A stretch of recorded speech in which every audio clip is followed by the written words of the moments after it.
Kwa majina naitwa Alex Mbogwa, mimi ndio MCA wa Lakeview wa Naivasha. Tumepigwa na butoa kuona ya kwamba yule Omar Hassan ambaye ndiye Secretary General wa chama hiki chetu ametuonyesha kwamba hakuna haki katika chama hiki. Nataka kumwambia Secretary General ya kwamba hakuna ujumbe wowote kutoka chama cha UDA utakaosomwa katika bunge la Nakuru. We have our own autonomy na tutafanya our own party elections katika bunge hili letu, sio kule nje. Naitwa Francis Kuria, MCA kutoka Malawa Westward. Hakuna uchaguzi ambao ulifanyika katika pale party headquarter. Kwa sababu gani nasema hivyo? The whip alichukua microphone akaput into question na akasema ya kwamba William Mutai is the elected majority leader wa Nakuru County. Hassan Omalu umedictate ya kwamba William ni yeye party na party leader, majority leader hapa, na muka-communicate kwa bunge letu. Tukawaambia sisi tunaingia kwa plenary. Hiyo communication hakuna mahali inaenda na and we are ready for that. Asante sana. Kwa majina naitwa Lea Serema, mama triplets, deputy majority whip. Tulipoenda Nairobi tulifikiria pia party watakata kauli na pia kutupea kiongozi mwingine iwapo hawakuwa wanakubaliana na Alex Langat. Lakini tulipofika hapo, boss wangu ambaye ni majority whip aliweza kuwa yeye ndio mwenyekiti, yeye ndio presiding officer, yeye ndio ana count votes, yeye ndio anafanya chochote, na hakuna votes yoyote ambayo iliweza kufanyika. Hakuna election ambayo iliweza kufanyika katika headquarter yetu.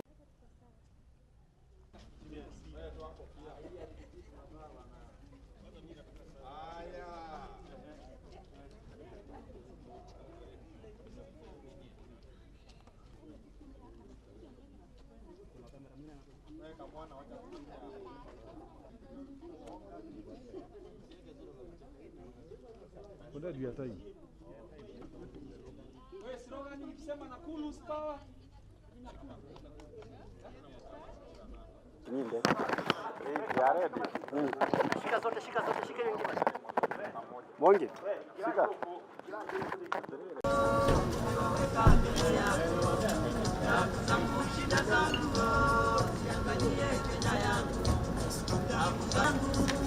Ewe Kenya baba yangu, ewe Kenya mama yangu.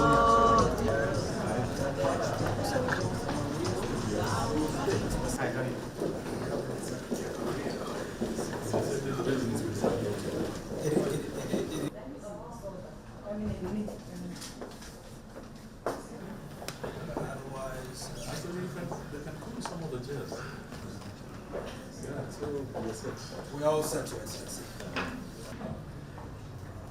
The key sort of deliverables we can add in the midnight oil finish.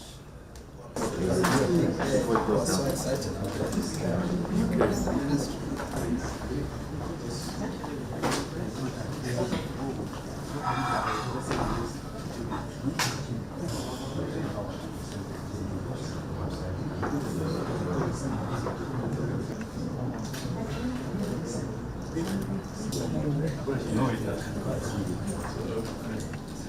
Are we all right?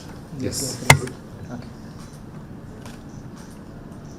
Using OAPS for Foreign Affairs.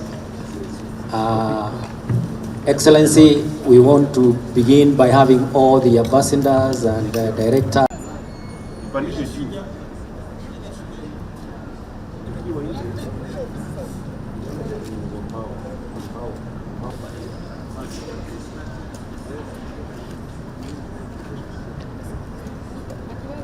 Check 2, Andrew, clarity 1, continue. Camera 3.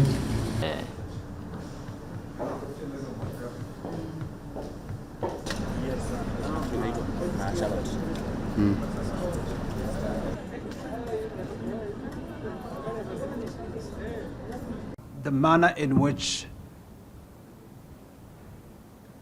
the current draft of our foreign policy has been developed over the last 6 months has been very consultative. So we have had meetings with at least 12 major groupings of citizens, ranging from academia, health workers, trade unionists, and a couple of other stakeholders, including parliamentarians. And we have been able to get so many views and perspectives, about the kind of foreign policy that we should have. And so the ultimate document that will be launched on the 2nd is going to be a document that reflects the broad perspectives of Kenyans and truly captures their aspirations. But beyond the launch, our intention is to use the words of the Prime Cabinet Secretary, to take this to mashinani. We intend to undertake county dissemination forums, county dialogue forums on the policy.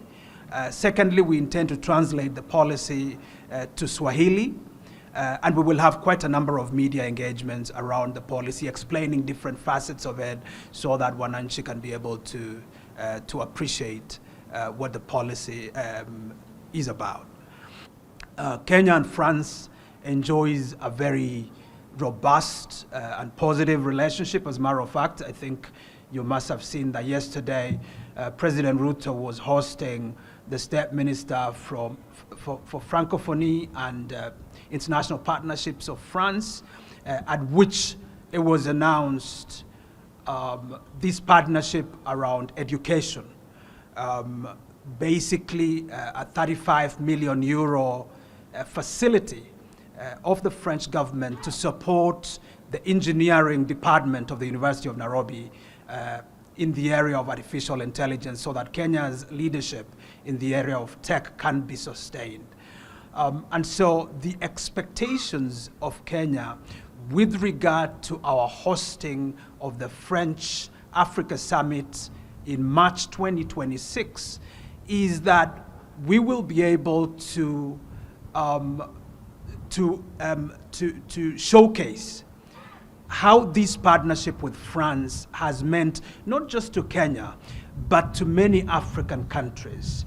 Our expectations would be that these would be an opportunity for people also, especially Africans, and particularly even from the Anglophone Africa, to understand what Paris's new thinking is with regard to critical hot button issues, whether it's climate, whether it's the conversation around global governance, particularly the reform of the international financial and security architecture, whether it's issues of tech, whether it's issues of migration, amongst others. And so this conference that will bring together Francophone Africa, and Paris, will enable us then to have a very robust conversation, and what we hope is that there will also be huge opportunities for investment. We already have quite some French investment in the country. We'd like to crowd in additional investment from France.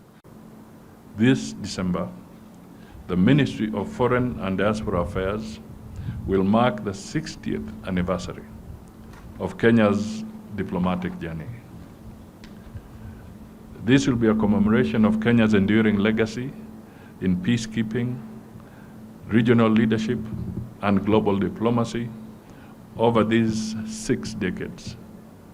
The celebrations will run from November 27th to December 7th, 2024, and will feature a series of activities. In the first instance, the ministry will have its inaugural open day on the 29th of November at the ministry's headquarters car park. That is where we are. We invite members of the public to participate and learn more about the services offered by the ministry. The following week, we expect to host various conferences speaking to diplomacy and foreign policy. These events will be open to the public, and we expect that His Excellency the Head of State, President William Ruto, who is diplomat number 1, to preside over some of the planned activities. There will also be exhibitions open to the public, where various partners and organizations will showcase the services that they have rendered to the country over the 60 years. These exhibitions are a great learning opportunity for us who believe that Kenya is not an island. I am sure that there will be plenty of knowledge sharing and excitement.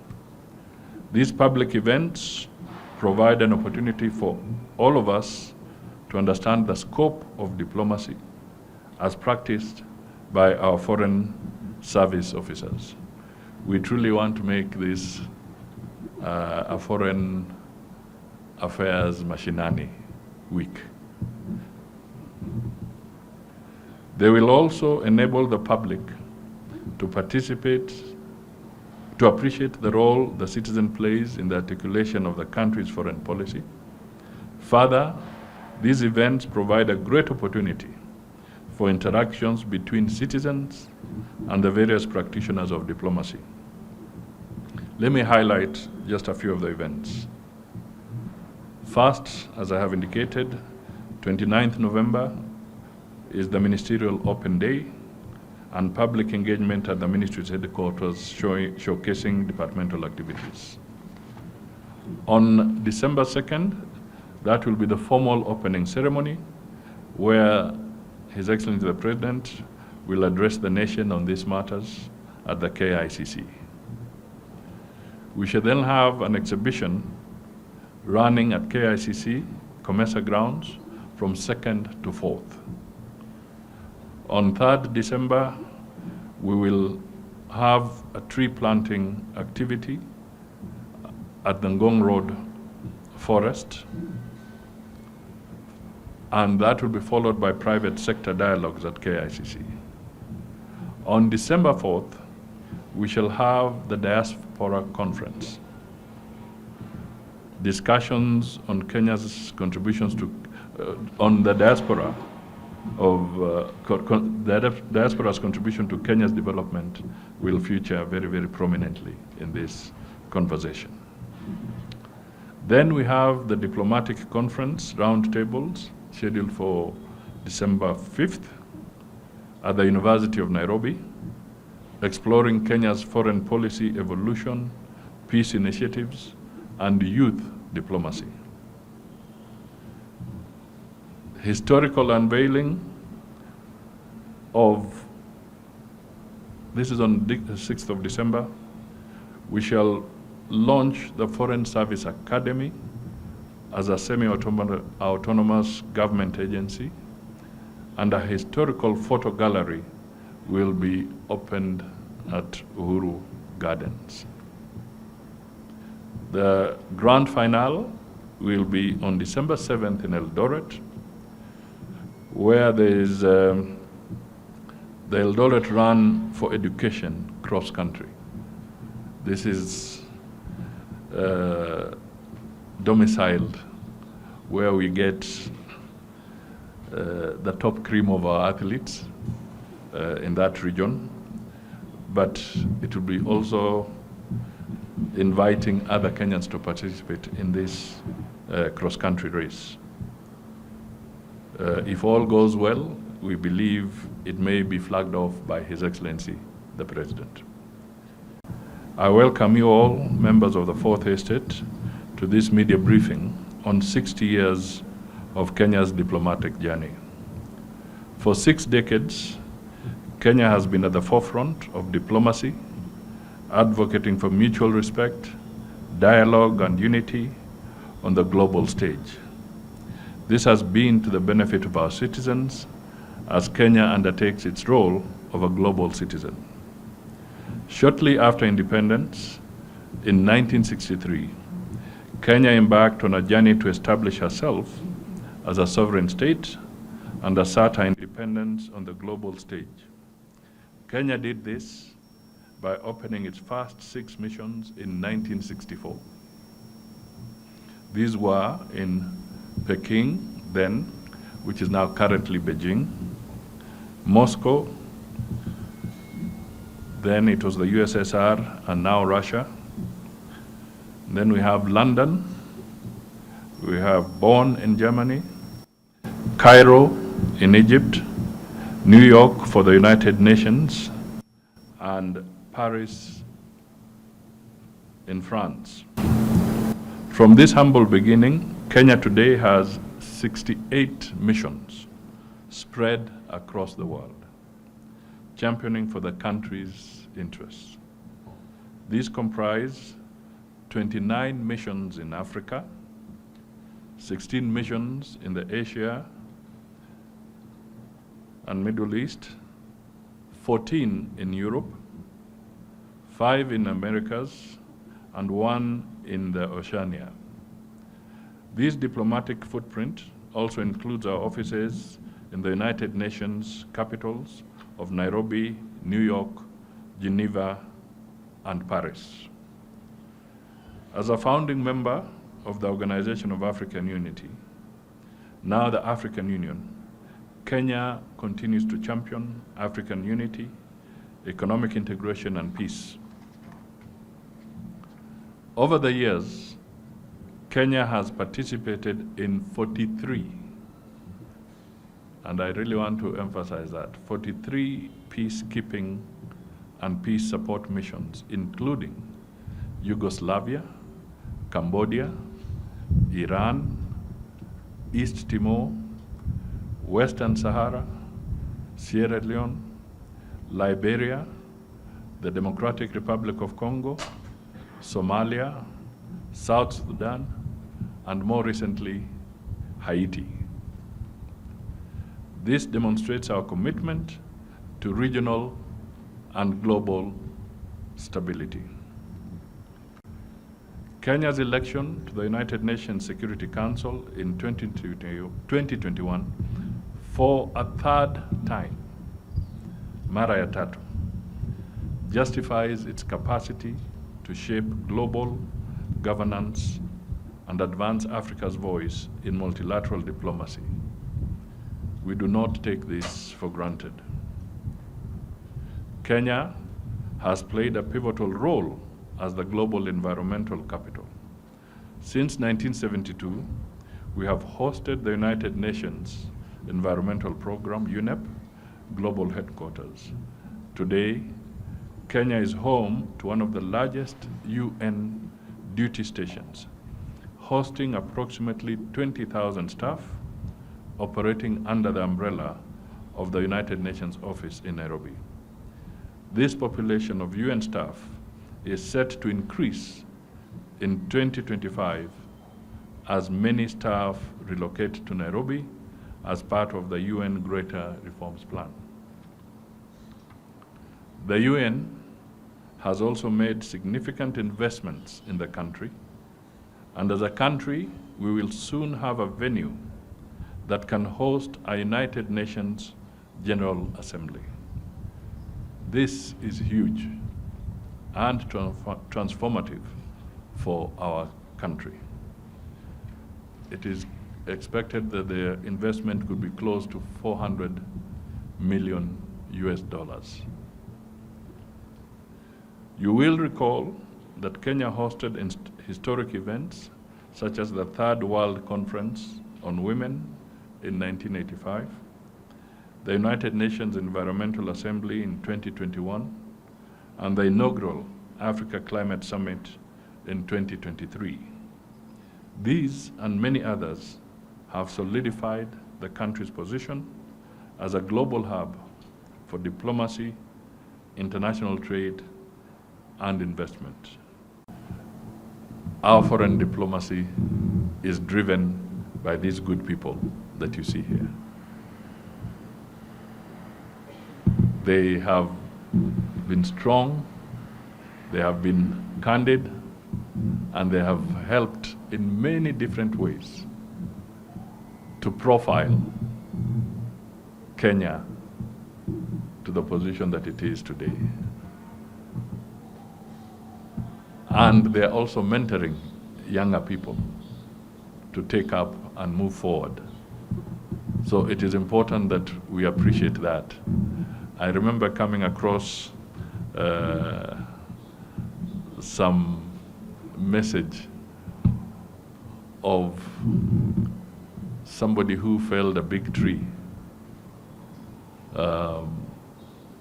And when he struck, he just started getting excited and saying, "Can you see I have felled this big tree?"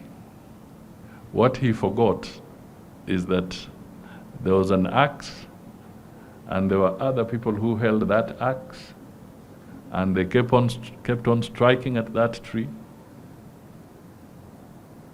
And then he came at the tail end, and it fell, and he thought he's the one who had done it.